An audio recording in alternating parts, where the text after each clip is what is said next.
आज हम पढ़ेंगे क्लास 9 की पुस्तक क्षितिज का 10वां अध्याय ललदत का वाक। तो सबसे पहले हम ललदत के बारे में जानेंगे। कश्मीरी भाषा की लोकप्रिय संत कवित्री ललदत का जन्म सन 1320 के लगभग कश्मीर स्थित पामपोर में सिमपुरा गांव में हुआ था। उनके जीवन के बारे में प्रामाणिक जानकारी नहीं मिलती। ललदत को लल्लेश्वरी, लल्ला, एगेश्वरी, लल्लारिफा आदि नामों से भी जाना जाता है।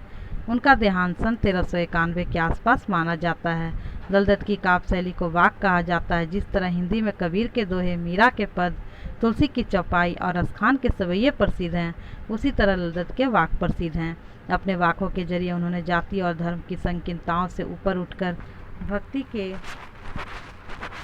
ऐसे रास्ते पर चलने पर जोर दिया जिसका जुड़ाव जीवन से हो। उन्होंने धार्मिक आडंबरों का विरोध किया और प्रेम को सबसे बड़ा मूल्य बताया।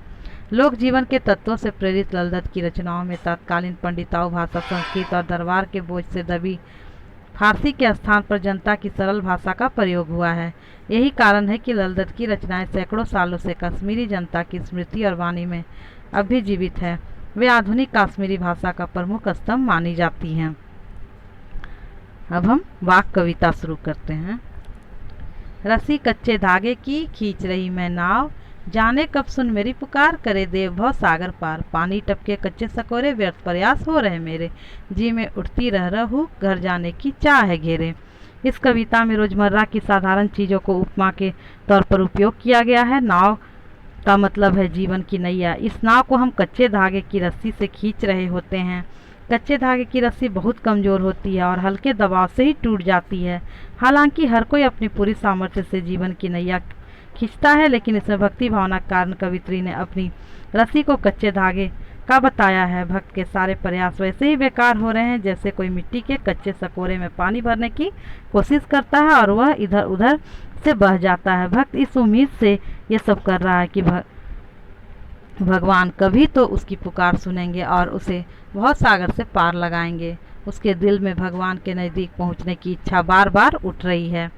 खा खा कर कुछ पाएगा नहीं, ना खाकर बनेगा अहंकारी, समखा तभी होगा संभावी, खुलेगी सांकल बंद द्वार की। यदि कोई आडंबर से भरी हुई पूजा करता है उससे कुछ नहीं मिलता। पूजा नहीं करने वाले भी अपने अहंकार में डूब जाता है। यदि आप अपनी इंद्रियों पर विजय प्राप्त कर लेते हैं तो समझिए कि आपने असली पूजा की है। इंद्रियों पर विजय प्राप्त करने से ही ज्ञान के बंद दरवाजे आपके लिए खुल जाते हैं। हमारी ज्ञानेंद्रियां हमें शरीर से बाहर की दुनिया से तालमेल और संपर्क बिठाने में मदद करती है। देखना, सुनना, सूंघना, स्पर्श करना, ये सारी क्रियाएं हमारे लिए बहुत ज़रूरी है। लेकिन यदि आपने इन सारी क्रियाओं में किसी पर से भी नियंत्रण खो दिया तो बड़ी मुश्किल खड़ी हो सकती है। उदाहरण के लिए स्वाद को लीजिए कि मिठाई यदि ज़्यादा खाई जाए तो उससे मधुमेह जैसी खतरनाक बीमारी हो जाती है।